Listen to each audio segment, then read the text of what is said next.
Today, we're going to be talking about what the hell's going on with these Taylor Swift, Billie Eilish situations. We've got a massive update regarding the New York City hospital city bike situations, massive manhunt underway for a murderer. We're talking about all that and so much more on today's brand new Philip DeFranco show, so buckle up, hit that like button, let's just jump into it. Starting with a convicted murderer is on the run right now in South Carolina, but people are actually more divided on this than you might expect. And that's primarily because a judge released him. Let me explain. Right, so this is Jared Price. He was convicted of murder for killing 22-year-old Carl Smalls Jr. at a nightclub in Columbia back in 2002, and after serving 19 years of his sentence, a judge, the day before he was set to retire, signed and sealed an order for Price's release in March. There, citing repeated instances of Price assisting the corrections officers. Once he reportedly intervened when inmates were beating on an officer and preparing to stab him. Another time, he reportedly tackled an inmate that hit an officer with a broom. And most importantly, the order cited Price tipping off officials about the escape of a fellow inmate. So that happens, and the family of Carl Smalls ends up receiving a phone call one morning in March saying the man who killed their son would be released that day, with the family completely blindsided by this, and Smalls' father saying they just turned everything all over again. So then, they tell David Pasco, the attorney who prosecuted Price for the 2002 murder and who is now notably a chief prosecutor in Columbia, with him in turn contacting the state's attorney general and several reporters, and that starting the process that led to Price's case reaching the state Supreme Court. Now notably, many states, including South Carolina, have laws that allow for the early release of inmates that offer information or assistance to law enforcement and corrections officers, but there were concerning holes in Price's case, with one Supreme Court justice saying, "We have a sealed order with no hearing to seal it. It was never filed. Who knew it? Who could file an appeal? It's a phantom order." And Pasco argued against the judge's reasons for releasing Price, saying that prison records actually show Price was a disruptive inmate who was repeatedly sanctioned, with Pasco also arguing that the claims of Price defending corrections officers were shaky at best, and going on to say that the shady way Price's release was handled only caused the Smalls family pain, saying this was all a sham. Worse than that, it was a secret. So what we end up seeing is the Supreme Court overrule Price's release a month after he walked out in March and demanded that he return to prison on April 26 to serve the rest of his sentence. But, surprise, surprise, Price failed to surrender, and it kicks off this whole manhunt, with his face now getting slapped on television, billboards, newspapers, the works, and last week, authorities raising the reward for information, leading to his arrest from $5,000 to $30,000.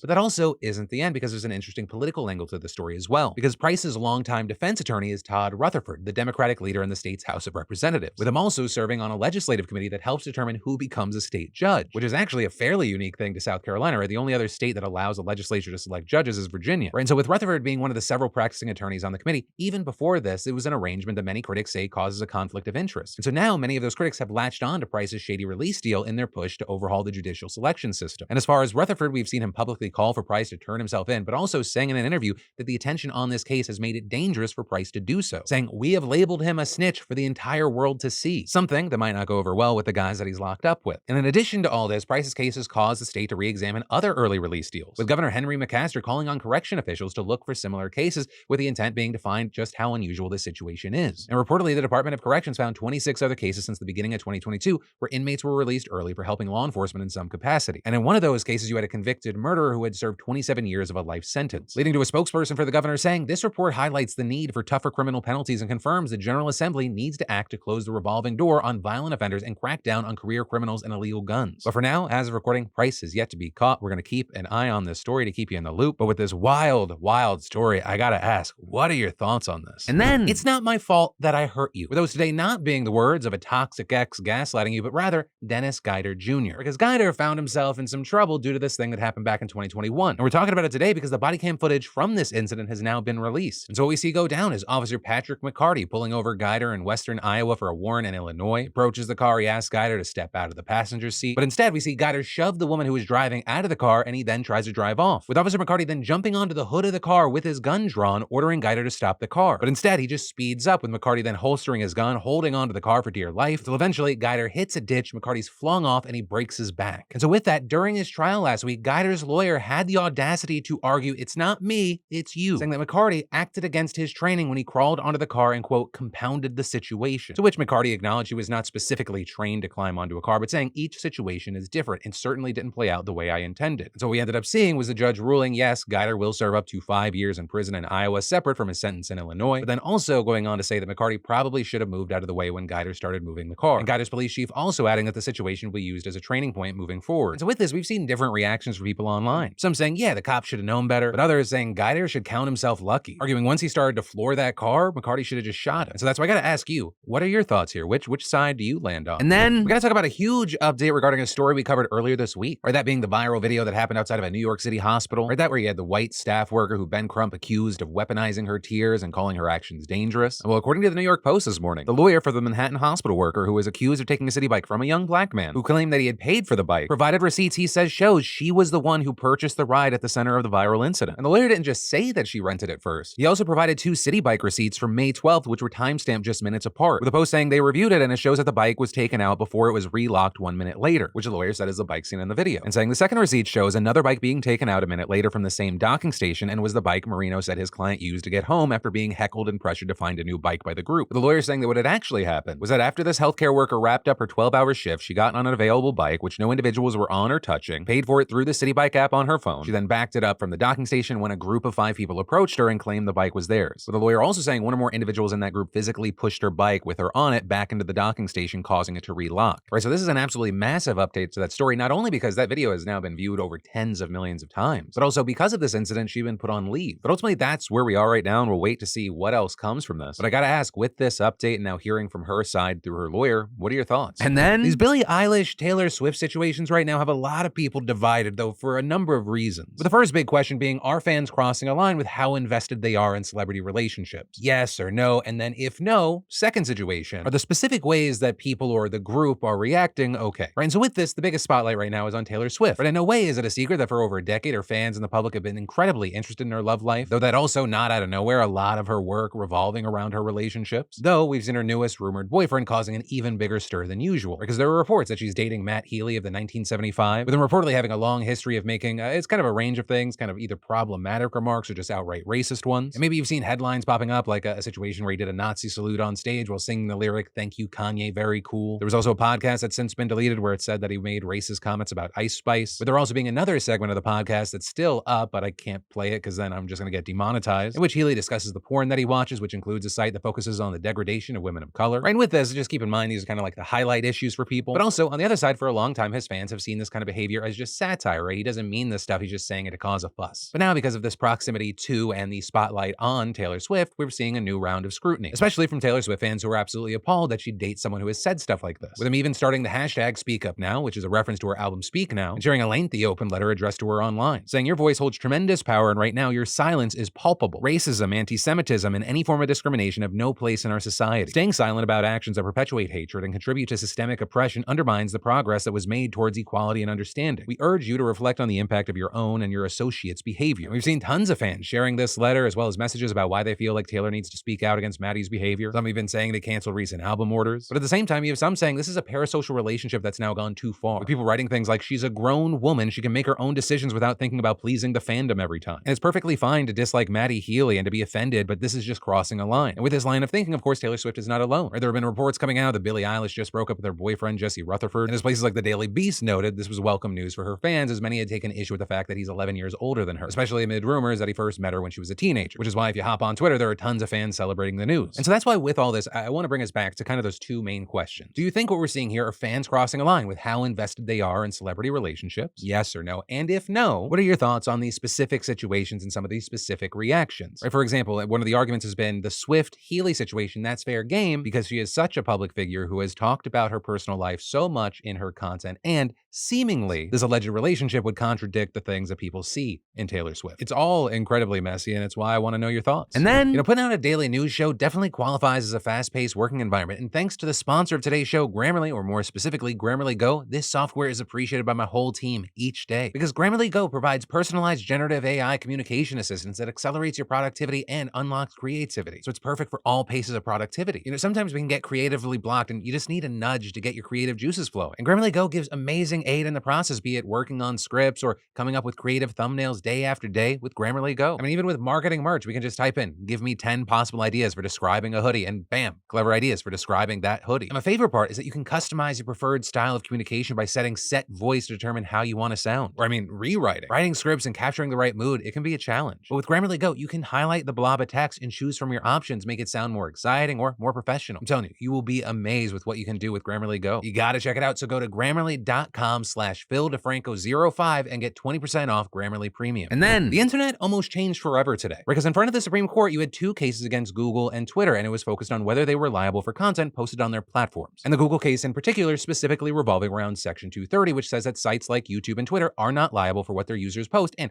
gives them wide authority to how they want to moderate their sites. And the key thing there is that 230 Party is pretty much the only way that those platforms are able to exist. And as far as both of these cases, they were similar in that they dealt with families who were victims of ISIS. In the Twitter case, it was argued that the platform knowingly let ISIS content just continue to exist on there, with the argument being that because they knew it was there, they were liable. Whereas in the Google case, the family argued that because their algorithm sometimes promotes ISIS content, that it's no longer just user-generated content and it's not protected by Section 230. But on the other side of these cases, you had Google and Twitter alongside many amicus briefs filed by other large companies arguing that rules like this would make it so either platforms over-moderated or just get rid of any guardrails. And that latter option would just make what is available and shown on those platforms even more dangerous than right now. And so the biggest question with this was, what did the court think? Well, regarding whether algorithms are specifically protected or not, we don't know as they sidestep that question. Right in the Twitter case, the court looked at the bigger picture, with Justice Clarence Thomas taking some time away from his mega yacht gifted vacations to write in the unanimous decision. It might be that bad actors like ISIS are able to use platforms like defendants for illegal and sometimes terrible ends. But the same could be said of cell phones, email, or the internet generally. And adding, we conclude that plaintiffs' allegations are insufficient to establish that these defendants aided and abetted ISIS in carrying out the relevant attack. And then in the Google case, they didn't even consider looking at it, saying that they, quote, declined to address the application of Section 230 to a complaint that appears to state little, if any, plausible claim for relief. And so that's good news for us here on YouTube, because I think that would just be the end of the show whether I wanted it to or not. Right? You'd either be getting a hyper-curated feed where my content's probably not going to show up, or you're just going to have like front pages and feeds that's updated every second with hundreds of thousands of videos. But another key takeaway here is that this doesn't mean that Section 230 is just safe, that it won't be on the chopping block before the court in the future. Right? Because you have many people from both parties taking jabs at 230, and it really only feels like a matter of time before something changes. And then Montana just banned TikTok. They're the first state to do so, but what's not being talked about as much are all of the legal and logistical questions this now poses. Right, so you have Governor Greg Gianforte, probably best known nationwide for body slamming a reporter and actually pleading guilty to assault by then not serving any jail time, signing this law yesterday and saying that it would protect Montanans' personal and private data from the Chinese Communist Party, with a ban set to go into effect January 1st, 2024, but it's also expected to face legal challenges before then. Right? Because as far as how this is going to work, TikTok users themselves won't be punished for violations, but companies that offer it on their app stores like Google and Apple would receive fines of $10,000 a day for violation, and reports saying that TikTok would also be subject to those fines as well. But right now, it remains unclear how these companies are actually going to enforce this, with a representative from TechNet previously saying that these platforms don't have the ability to geofence apps by state. And so with that, saying it would be impossible to prevent the app from being downloaded. And even though some analysts do believe that app stores could be capable of enforcing this, it would be very difficult for them, and there would be tons of loopholes. Now, for his part, Governor Gianforte has stated that this law is necessary over concerns that the CCP is using TikTok to spy on Americans and violate their privacy, but also TikTok has continuously denied that it gives any user data to the government, with the company also releasing a statement saying the Montana law infringes on the First Amendment rights of the people of Montana, and adding, we want to reassure Montanans that they can continue using TikTok to express themselves, earn a living, and find community as we continue working to defend the rights of our users inside and outside of Montana. And we also saw the ACLU condemning the law for similar reasons, saying that it tramples on our free speech rights under the guise of national security and lays the groundwork for excessive government control over the internet. And going on to argue, elected officials do not have the right to selectively censor entire social media apps based on their country of origin. And so now it looks like this all moves on to the next step of a legal battle. Right? Lawsuits will be filed. We're going to have to wait to see how it plays out. Right? And a key takeaway from this story is this is not just Montana. As some reports have noted, this law could serve as a closely watched test case over how far policymakers can go in banning operations of a private company. But also, that's not where the big social media legal news ends today. With platforms right now, including TikTok, YouTube, Instagram, and Snapchat, all facing lawsuits from various school districts over their impact on student mental health and well-being. With the latest coming from Prince George's County Public Schools in Maryland, which has now decided to retain legal representation so they could sue these companies. And their lawyers saying in a memo they want to achieve what they refer to as meaningful recoveries for districts that have been left on the front lines to deal with this crisis that tech companies have created. And adding, this is about the impact of social media on the students within the school system. And more importantly, the impact of social media addiction and the problems that the school system has to address. And like I said, Prince George isn't the only school district. They are just the latest. Right? There are tons of other districts that have already filed lawsuits, with the first complaint of this nature being filed back in January by Seattle Public Schools, saying that these social media platforms have created a public nuisance by getting kids addicted to their platforms, and specifically claiming in the suit, the defendants have successfully exploited the vulnerable brains of youth, hooking tens of millions of students across the country into positive feedback loops of excessive use and abuse of defendants' social media platforms. Adding worse, the content defendants curate and direct to youth is too often harmful and exploitive. And further adding, because, lawyers aren't known for their brevity, the misconduct of these apps has led to increased rates of anxiety, depression, thoughts of self-harm, and suicidal ideation. And with that saying, in this county, they've seen drastic increases in suicides, attempted suicides, and mental health-related ER visits, saying saying this makes it clear that there's a massive youth mental health crisis and that all of this directly affects Seattle Public Schools' ability to fulfill its educational mission. You also had the San Mateo County Office of Education in California making similar claims in a lawsuit back in March, saying these social media companies have carefully cultivated this crisis, which is a feature, not a bug of their social media products. And also referring to President Joe Biden's comments at the 2023 State of the Union, where he said that the social media companies are running on our children for profit. And further arguing that these companies purposefully designed their platforms to be addictive and to deliver harmful content to youth. And again, these are just a few examples. We're seeing similar suits coming from other parts of California, as well as Pennsylvania, Florida, New Jersey. Now with this, for their part, social media companies have responded to these suits by saying they prioritize children's safety, that they've installed safeguard features to protect them. But also with this, let's be honest with one another. Everyone who has ever used a social media platform knows that there is no tool on earth that could actually successfully prevent these apps from being toxic poison pills. But that also doesn't mean that these cases are going to be a slam dunk for the school districts to win. It's a whole hell of a lot more complicated than that. Or there are numerous reasons that make it incredibly difficult to hold social media companies legally accountable for their negative effects. Or with the most obvious one we even talked about earlier being Section 230, where it's supposed to shield tech companies from liability over what people post on their platforms. But a very key thing there is that at least in the major Seattle case, educators argue that this isn't a Section 230 thing, arguing that Section 230 doesn't protect tech companies from the specific accusations the district is levying, saying this isn't about content posted by third parties. Instead, they're trying to frame this as companies should be held liable for their own affirmative conduct on recommending and promoting harmful content to youth, as well, or at least for designing and marketing their apps in harmful ways, creating harmful content of their own, and distributing material they know to be harmful and unlawful. But even still there, you have legal experts who are skeptical, with, for example, a law professor at UCLA telling Education Week that much of these allegations are likely protected by the First Amendment. And when discussing that specific case in Seattle, adding, they are saying it's a nuisance, it's bad for society. It's a very vague and potentially a very broad rule that it's hard for anybody to try to figure out how it will play out. And an education professor at Kansas State University also chiming in saying, there's no question there is a problem. The issue is how can social media companies be assigned some kind of liability for this problem? With that, legal experts saying, this can be an easy win in the court of public opinion, but as far as the court of law, probably difficult. And while the proper results of these suits or proper solutions for these problems can be debated, the one thing most people can't agree on is that there is a problem. Right? I mean, you had the CDC's Youth Risk Behavior Survey finding that in 2021, 42% of high school students said they experienced persistent feelings of sadness or hopelessness. That's up significantly from just 28% in 2011. And even more concerning, 22% seriously considered attempting suicide in 2021, which is a 6% bump from a decade ago. And also finding that most of the numbers across the board were much higher for young female students, and that including higher rates of experiencing cyberbullying. With that said, as far as what's going to happen with these lawsuits, well, we just don't know yet, but you did have Seattle Public Schools saying the goal is not to eliminate social media, but to change how these companies operate and force them to take responsibility, with them seeking, in addition to the compensatory damages, that these companies make actionable changes and to fund prevention education regarding the harms of social media. But for now, we're going to have to wait to see how this plays out, and in the meantime, I'd love to know your thoughts in those comments down below. And that is actually where today's show ends. Thank you as always for being a part of my daily dives in the news, but as always, my name's Philip DeFranco. You've just been filled in. I love yo faces, and I'll see you next time.